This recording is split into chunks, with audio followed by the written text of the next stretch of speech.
Good morning, or depending on when you're watching this, good afternoon, good evening, or good night. My name's Ross, and as always told out of voice to radio. So today, we've got ourselves some new secret rares that we need to be having just a little bit of a chat about. For some reason, I'm not entirely sure, but I'm not complaining. Over on YouTube, they've gone and done a pack opening which has revealed some secret rares, and I know I'm not 100% sure why they did this. I honestly don't really care, because they've done it, and that makes me very, very happy indeed. So, we need to start off really with the big headliner, and that is that Gengar is having a character rare. And this is actually upsetting me just a little bit, because I predicted this.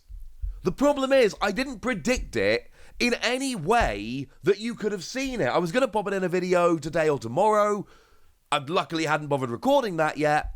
And yeah, let's just say the predictions are going in this video, so I can't be caught out again. If anybody's wondering why we would have predicted that Gengar was getting a character rare, we know that Pikachu is number 73. We know that Arcanine is number 75, and we know that the character rares are in set order just like the regular cards. So that basically meant that we had to have a psychic Pokemon that was going to be number 74. And Gengar was the obvious one. Firstly, because Gengar is a very popular Pokemon generally, and secondly, because these character rares are generally given to good, interesting, single-prize Pokemon from the set. That is who gets these character rares. You know, we've seen Hisuian Arcanine's getting one, that's a 0 energy 160 if you've got 0 cards in your hand, or the Spiritomb that lets you search any card if it's KO'd. But then it's got an attack that does 10 damage, plus 60 for each Spiritomb in your discard. I love that card, and I love Hisuian Arcanine. And Gengar made sense, because Gengar's very popular, but also Gengar's got that great ability that lets you bench it, and then put 3 damage counters on from the discard, which is absolutely huge, because it means you get your stage 2 into play super easily. Then for a single energy, 2 damage counters on your opponent's active for each of their bench Pokemon, and that just made way too much sense as a good card, and it was revealed nice and early. It was in the initial reveal. It made way too much sense to not have a character rare. Also, please do remember we've got Hisuian Zoroark coming in this particular set, which looks like a very, very good card, and that one's got an attack, a very good attack, a very interesting attack, that goes and does 50 damage for each of your Pokemon in play with any damage counters on. So yeah, Gengar's going to be pretty good with that. So this was something that was, I suppose, a little bit predictable, but still, it's kind of cool. And I need to give a bit of a shout out to the lovely Joe from Cerebi.net here. We like Joe. Joe's awesome. Because when predicting in a private chat that this was going to happen, and let's be clear, I was not the only one that predicted this, but the lovely Joe from Cerebi did point out that it was likely to be Charm from the Misfortune Sisters that would end up being the character featured. Well, partial credit, Joe, because actually what happens is we've got all of the Misfortune Sisters that are being represented on this card, and honestly, it is awesome. Although you will notice that the other two are very much in the background, so I'm going to let you decide how close that prediction was. Either way, it's honestly pretty spot on. This is kind of awesome. Artwork-wise, it's fine. I don't like it as much as Spiritomb. Playability-wise, it's fine. I don't like it as much as Spiritomb or Hisuian Arcanine. But it is a very, very cool character rare, and one that we should be getting a bit excited about. There should only be 6. Again, what we're doing here, and I told you this yesterday and I stand by this, what we're doing is we are assuming that Dark Phantasma Sword and Shield 10A is following very closely Battle Region Sword and Shield 9A. When I say following closely, I mean character rares we now know are back. That has been confirmed. Shining Pokemon we know are in the set. That has been confirmed. They were only previously in Battle Region. Sorry, Radiant Pokemon, I should have said. Although they are shiny, so that still wasn't incorrect. But shiny Pokemon have appeared all over the place. Radiant Pokemon have only been in Battle Region. We know that reverse holo pattern is back, just like it was in Battle Region. It really does look like they've just followed the template exactly. And that means 6 Pokemon V, which has now been confirmed. We've seen the main set list. 3 V-Stars, 0 V-Max, which has now been confirmed.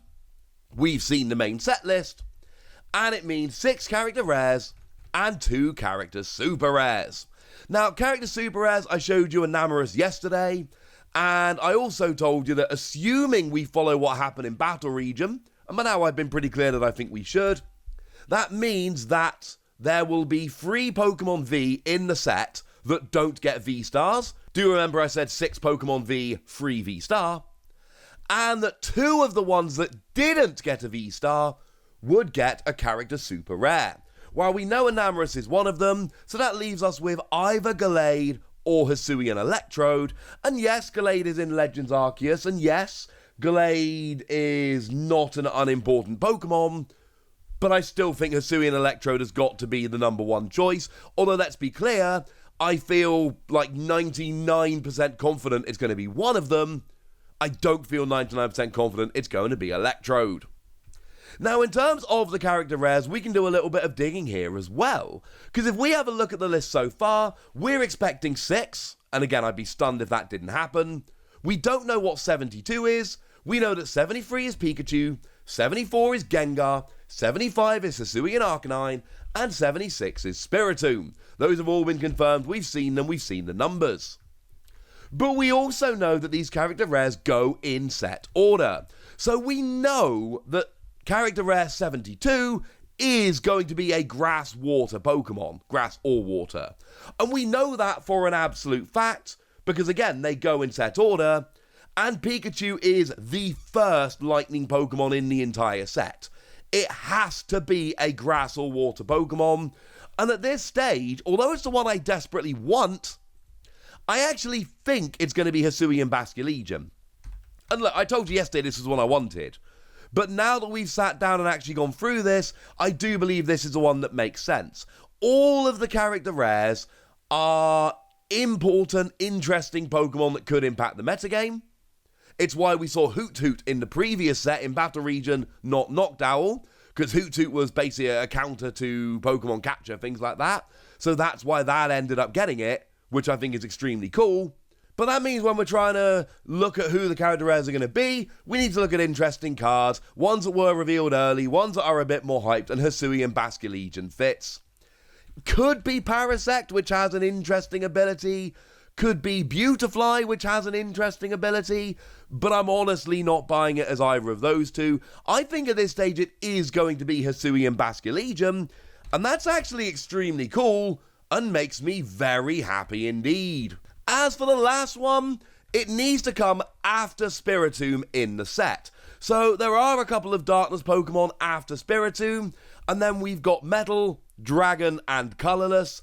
I believe, my prediction is, it's going to be Hisuian Goodra, because again, what we've got here is a Legends Arceus Pokemon, and we know that that's what we're celebrating in the TCG right now, and it's got a very interesting ability, which prevents all damage done by your opponent's Pokemon V to your basic Pokemon with Metal Energy attached. It's a very interesting card.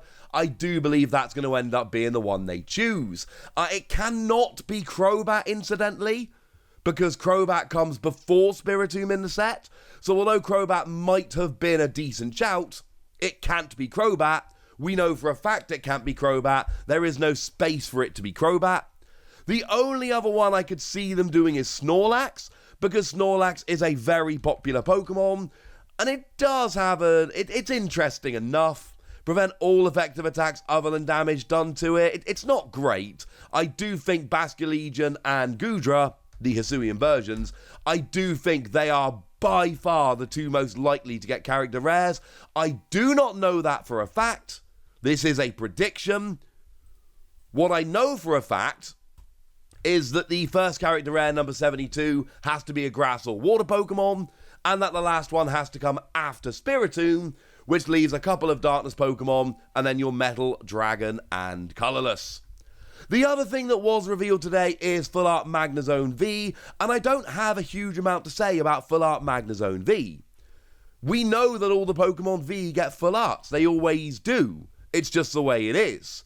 So marvel at the artwork is lovely, but let's not go acting surprised or thinking that this is weird or anything silly like that. It's cool, don't get me wrong, and when I open Japanese boxes, I'm incapable of pulling anything other than a full art Pokemon V or a full art supporter of a character from the Hisui region. So there's a decent chance I pull this full art Magnezone. I'm ordering a couple of boxes, why would I not? But we knew we were getting a full art Magnezone. Now you've seen it. There we go. Magnezone V, incidentally, is not a terribly interesting Pokemon. I do like the V-Star, but go check that video out on the channel. We've talked about it. For now, ladies and gentlemen, I want to know what you think about these. I want to know how excited you are for Gengar. I want to know your predictions for the last two character rares. So let me know in the comment section. Go nuts!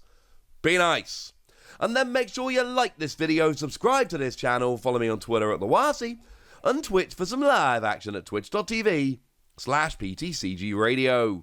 If you want to support the channel, get some bonus podcasts and all that good stuff, head on over to patreon.com/PTCG Radio, where you can do exactly that. But by far the most important thing as always, look after yourselves till next time, would ya?